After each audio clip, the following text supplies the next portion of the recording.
tema sobre el virreinato peruano.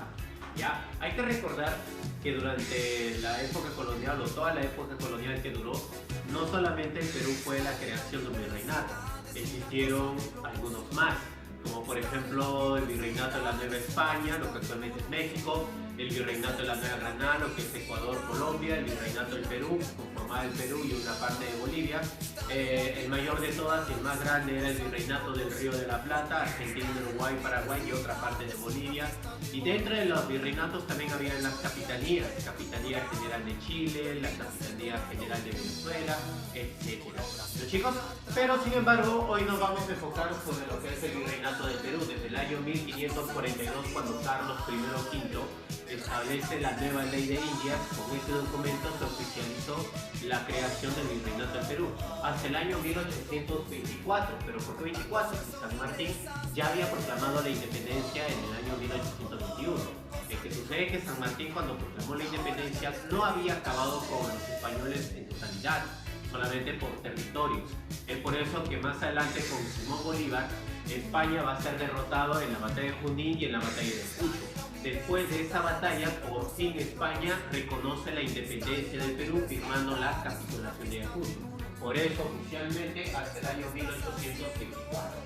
Entonces, ¿qué es el virreinato peruano? Es una forma de dominio, de gobierno de España implantado aquí en sus colonias, una forma de dominio impositivo a nivel político, económico, social, cultural, ideológico, religioso, de todo. Teníamos que hablar como los españoles, creer lo que ellos creen, teníamos que velar por su economía, etcétera, chicos. ¿Ya? Ahora, ¿dónde se originó el virreinato del Perú? ¿Cómo se creó? ¿Cómo se originó? Como muy bien te había comentado, se oficializó con la nueva ley de Indias, con Carlos I o V. Ya, eso fue en el año 1542. ¿Con qué objetivo, con qué propósito se crea el virreinato del Perú? Si antes solamente había gobernaciones bajo los encomenderos. El que sucede es que estos encomenderos, tanto pizarristas como almagristas, luchaban por la posesión del Cusco. Se generó una guerra civil y producto de esa guerra civil, para detener todo este destrozo, toda esta guerra interna que se estaba produciendo producto de las riquezas que tenía el Perú, el rey de España, Carlos I V, necesitaba acabar con todo esto. Va a acabar con una gobernación más directa, la creación del virreinato. En otras palabras, su objetivo es acabar con el poder de los encomenderos, tanto pizarristas como almagristas, y tener una gobernación más directa sobre sus colonias. Chicos, ese es en cuanto a lo que es el objetivo. Ahora vamos a ver cómo estaba basada la economía, después la política, cómo estaba basada la sociedad y los impuestos. Primero, a nivel económico tenemos las doctrinas o principios económicos, como por ejemplo tenemos el mercantilismo, también llamado unionismo, en que consistió en la acumulación de los metales preciosos como el oro y la plata. Para eso vinieron los españoles, pues incluso para eso consistió toda la exploración que se hacía aquí en América, justamente por las ideas mercantilistas que estaba rigiendo en el siglo XV, en el siglo XVI, allá en España. Mercantilismo, unionismo, la acumulación de los metales preciosos, sobre todo oro y plata. También tenemos el monopolio o el exclusivismo. El monopolio, un solo vendedor para muchos compradores. En estos casos, España se convierte en todo lo que va a ser el control, el comercio, los bienes, servicios, todo de América. Y chicos, España se va a convertir en el principal fuente comercial entre América y sus colonias. No va a permitir que otros países comercialicen en sus dominios. No va a permitir mercados ingleses, ni mercados franceses, u holandeses o portugueses. Para eso también existía el intervencionismo. España aplicaba altos impuestos a aquellos países que quieran comercializar en sus dominios. Es por eso que, como producto de la consecuencia de estos principios económicos, había surgido el contrabando, hacer ingresar productos por lo bajo. El contrabando. Otro también es que, producto de que salen enormes sumas de cargamentos de oro y de plata del Perú, es por eso que también empieza a surgir la piratería y los contrabandos. Piratas, corsarios empiezan a aparecer aquí en América. Chicos, por ejemplo, el pirata más buscado es Barba Negra, mientras que el corsario más buscado era Sir Francis Drake. Ambos justamente con el objetivo de arrebatar el oro de los españoles sacados de Perú o de México. Chicos, ahí tenemos los principios económicos, las consecuencias de estos. también tenemos a nivel político. A nivel político vamos a encontrar autoridades políticas en la metrópoli y aquí en América. En la metrópoli le decimos así porque se encontraban allá en España. Acá en América se encuentran las colonias. ¿Qué autoridades políticas se encontraban allá en España? Por ejemplo, tenemos al rey, que es la máxima autoridad, el rey, por encima de todo. Recuerda que incluso era de carácter absolutista, ¿ya? Era un régimen absolutista el rey. Es la máxima autoridad. Pero sucede que hubo cambios de dinastías. En el siglo XVIII, la dinastía de los Habsburgos, de origen austriaco, fueron reemplazadas por los Borbón. Felipe V como primer rey Borbón, y desde ahí van a empezar a cambiar la situación. Ya cambia la dinastía en el siglo XVIII, los Habsburgos pasaron a ser reemplazados por los Borbones, que sean de origen francés. ¿Ya, chicos? Ya tenemos, por ejemplo, a Carlos III como máximo representante borbón, porque fue el que dio las mayores reformas, las reformas borbónicas, y cuando se logra la independencia del Perú, en ese entonces estaba gobernando Fernando VII. Chicos, también tenemos el Consejo de Indias. El Consejo de Indias, que también se encontraba en España, sus funciones eran como, por ejemplo, proponer al próximo virrey, propone al próximo virrey y elaboraba leyes para las colonias. También tenemos la Casa de Contratación de Sevilla, que su principal función es mantener, controlar y administrar el comercio, el monopolio entre España con sus colonias. Desde España, su principal puerto, que es Sevilla, con sus colonias, ¿no? Cada virreinato va a tener sus propios principales puertos comerciales, como el Virreinato de la Nueva España, Veracruz, el Virreinato de la Nueva Granada, Cartagena, el Virreinato del Perú, el puerto del Callao, Virreinato del Río de la Plata, Buenos Aires. Chicos, ahora también tenemos por acá en la colonia, o sea, aquí en América, quiénes eran las autoridades políticas. Por ejemplo, tenemos al virrey. Al virrey es la representación del rey aquí en América, por eso es la máxima autoridad en la colonia. Chicos, máxima autoridad en la colonia. Y tenemos más de 40 virreyes quienes gobernaron durante todo este tiempo. Pero voy a hablarte ahora sobre los principales virreyes, como el caso de Blasco Núñez de Vela. Es el primer virrey del Perú, de las cuales fue el que trajo la nueva ley de Indias, se enfrentó a las tropas de Gonzalo Pizarro y termina siendo ejecutado en la batalla de Ayaquito. También le podemos decir Iñaquito, no hay problema. ¿Ya? También tenemos a Francisco de Toledo, fue el máximo legislador del virreinato aquí en el Perú. Con él se consolidó el virreinato, las máximas reformas que se habían logrado en el virreinato. En otras palabras, con él recién podemos decir que se empezó el virreinato, fue el máximo organizador. Chicos, quinto virrey del Perú, Francisco de Toledo, con sus reformas toledanas se implanta la mita. El tipo de mita, recuerda que existen varios tipos de mita, como por ejemplo mita minera para los centros mineros, y ahí tenemos nuestro principal yacimiento minero de plata, el de Potosí, ya actualmente se encuentra en Bolivia.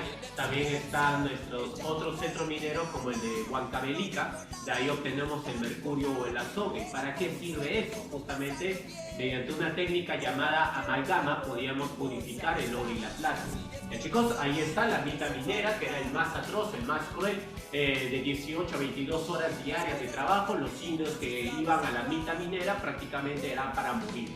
¿Ya? También tenemos la mita plaza, la construcción de obras públicas, mita obrajera para los talleres textiles.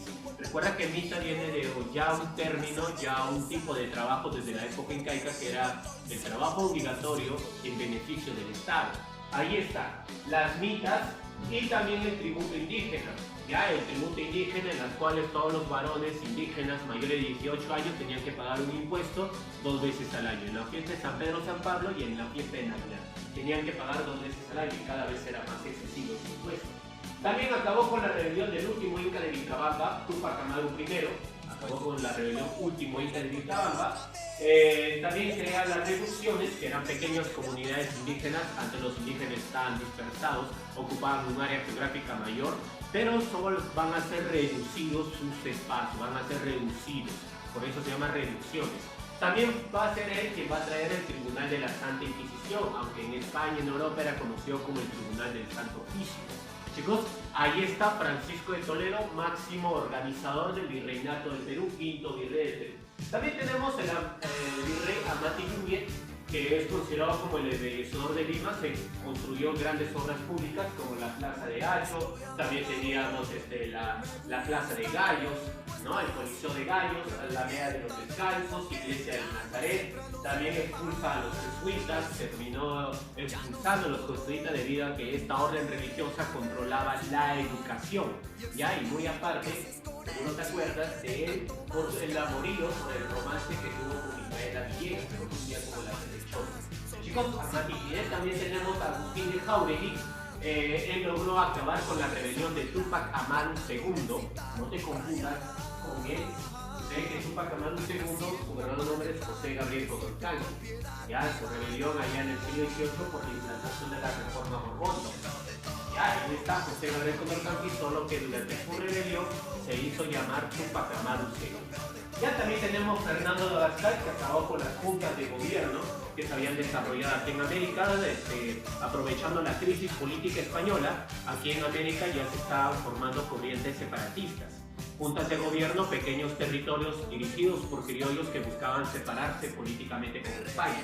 Junta de gobierno en Quito, Junta de gobierno en Santiago, en el Alto Perú. Y chicos, todos ellos fueron mandados por el rey Abascal. La más radical de todas las cortes de gobierno fue la de Buenos Aires, de las cuales este virrey nunca llegó hasta esa zona. Fue la única que sobrevivió, era la más radical, la de Buenos Aires. Y también con las rebeliones criollas que se estaban produciendo aquí, como Francisco de Sela, el primer grito de libertad allá en Tacna, ¿no? Francisco de Sela, Crespo Castillo, Enrique Payanelli, los hermanos Angulo y Mateo Fumacahua, y estaba en colaboración también Mariano Melgar. Todos ellos fueron derrotados por Fernando de Abascal. Entonces son algunos de los principales virreyes, obviamente hay muchos más, pero San Marcos nos ha preguntado en esta medición quién ha sido el primer virrey. Blas Núñez de Vega. ¿Quién fue el último virrey? José de la Serna, ¿ya? José de la Serna. Eso lo vamos a tocar un poquito más cuando lleguemos al tema de la corriente libertadora. ¿Ya, chicos? Ahora, este es en cuanto a los virreyes. En cuanto a los virreyes, también tenemos la Real Audiencia. La Real Audiencia ha sido la máxima institución judicial que ha habido acá en el Perú. Se creó una Real Audiencia, la de Lima, después de la rebelión de Túpac Amaru II. Tuvo tanto impacto la ciudad del Cusco que se tuvo que crear otra Real Audiencia ya. En total han sido dos, la de Lima y la de Cusco. Chicos, sus miembros eran llamados los oidores. Entre sus funciones, por ejemplo, reemplazaba al virrey en caso de ausencia y también la máxima institución judicial. Chicos, ahora también tenemos los corregimientos. Los corregimientos están a cargo del corregidor, que son subdivisiones de las reales audiencias. El corregidor entre sus funciones estaba, por ejemplo, cobrar impuestos, cobrar el reparto mercantil, destinarse al trabajo de las mitas. Esas serán las funciones del corregimiento. Debido a excesivos trabajos, a los cobros de impuestos, el corregidor se volvió el cargo más odiado para los indígenas. Por eso ya cuando los Borbones ingresaron al poder, tuvieron que cambiar esta administración y los corregimientos, más de 78 corregimientos aproximadamente, fueron sacados de sus cargos en el siglo XVIII para ser reemplazados por 8 intendentes. Una gobernación, una administración más lenta como el virrey, porque hasta este corregidor se creía más poderoso que un virrey. Y aquí tenemos las 8 intendencias: Lima, Trujillo, Tarma, Huamanga, Huancavelica, Cusco, Arequipa y la última en crearse, la de Puno. ¿Ya, chicos? También tenemos los cabildos. Mira, de todas las instituciones políticas coloniales, la que se ha mantenido hasta el día de hoy son los cabildos. ¿Y qué cosas son los cabildos? Son los municipios, las municipalidades, también llamado ayuntamientos. Chicos, de todas las instituciones coloniales es la que se ha mantenido hasta el día de hoy. También muy aparte de estas autoridades políticas españolas tenemos las reducciones. Las reducciones son pequeñas comunidades indígenas, ya pequeñas comunidades indígenas creadas por el virrey Francisco de Toledo. Cada reducción tiene su propio alcalde. Ese es un indio llamado Barayó, porque siempre andaba con una vara. Ya ahí tenemos al Barayó. Chicos, así que ahí tenemos, en cuanto a todo lo que es política, pasamos a la sociedad. La sociedad estaba organizada de esta manera: la República de Españoles, República de Indios, esclavos y las castas, que vendría a ser también el mestizaje. En la República de Españoles se encontraba el español, también le podemos decir peninsular porque proviene de la península ibérica, también le decimos chapetón, debido a que era muy blanquiñoso, tenía la mejilla rosácea, chapetón. ¿Ya? Él fue quien gozó de todos los privilegios sociales, quien se encontraba en la máxima de la cúspide social. Ya tenía acceso a la educación, tenía acceso al comercio, no pagaba impuestos, no participaba en las mitas, y muchos de estos españoles que llegaron aquí en América tuvieron sus hijos. Estos hijos fueron los americanos, ya americanos, también le podemos decir insular o criollos. Criollos, que eran los españoles nacidos aquí en América. Ya no son españoles, no son europeos, son americanos, españoles nacidos aquí en América. También, al igual que sus padres, tenían varios beneficios, pero un beneficio que no podían acceder era ocupar cargos políticos. ¿Ya? Y ese va a ser una de las causas por la cual más adelante, cuando llegue la Ilustración, que lo van a absorber, lo van a asumir esas ideas, van a querer luchar por eso, por obtener cargos políticos, poder político. También de acá abajo tenemos la República de Indios. No todos los indios fueron tratados por igual, hubo un pequeño sector descendientes de incas, de panacas. Este pequeño sector eran llamados los indios nobles. Estos indios nobles tenían cargos como curacas o caciques, ya, curacas, o también le podemos decir caciques. Era el intermediario entre el pueblo español con el pueblo indígena. Y chicos, los caciques o curacas. Estos indios nobles también tenían beneficios, como por ejemplo acceder a la educación. Había colegios solamente exclusivamente para caciques. También no participaban en la mita, no pagaban impuestos, tenían beneficios. Pero en su mayoría consiste la población en indios del común. Estos indios del común, o nosotros, no teníamos ningún tipo de beneficio, más sí obligaciones.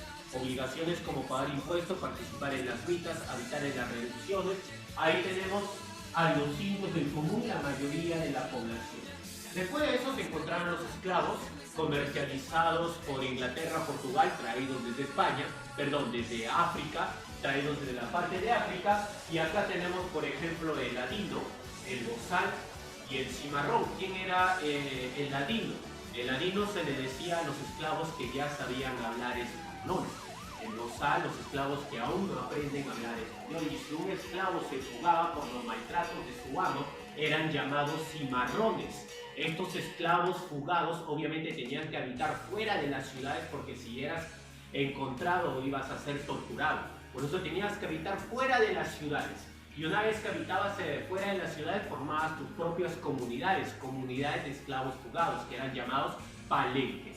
¿Sí, chicos? Y también tenemos las castas, ¿no? Por ejemplo, si un español se casaba con una indígena, sale un mestizo, ¿no? También tenemos, por ejemplo, cuando el español con el esclavo, con el africano, sale el mulato, ¿no? También entre los mismos, el mismo pueblo indígena con el esclavo salía el popularmente llamado sambo, ¿no? Entonces tenemos ahí una mezcla racial. En realidad fueron catalogados más de 30 castas aquí en América. ¿Y cómo son, no? Solamente mirarnos a nuestro alrededor. Somos producto de un mestizaje, de unas castas. ¿Ya, chicos? Ahí está. En el impuesto tenemos, por ejemplo, el quinto real. De todo lo que tú sacas, de toda la extracción minera, lo que sacas, el 20% va destinado al rey, la quinta parte. Por eso se llama quinto real. El tributo indígena, como te lo acabo de explicar hace unos minutos, lo pagaban los indígenas varones mayores de 18 años, 2 veces al año se hace este tipo de pago. El almojarifazgo es para todas las exportaciones e importaciones de mercancías. ¿Ya? Las cabalas son para la compra y venta de bienes inmuebles. También tenemos el diezmo y primicias, son impuestos destinados a la Iglesia Católica. ¿Ya, chicos? También tenemos el cabezón, que era un impuesto a la propiedad rural no explotada. Una pregunta de admisión es que cuando San Martín llegó acá, en una de sus medidas fue eliminar el impuesto del cabezón. ¿Ya, chicos? Tenemos la media annata para ocupar cargos políticos. Los españoles podían comprar cargos políticos, pero durante el primer año de trabajo su sueldo iba a ser reducido a la mitad, solo el primer año. También tenemos la avería. La avería es un tipo de impuesto para poder armar la Real Armada del Sur.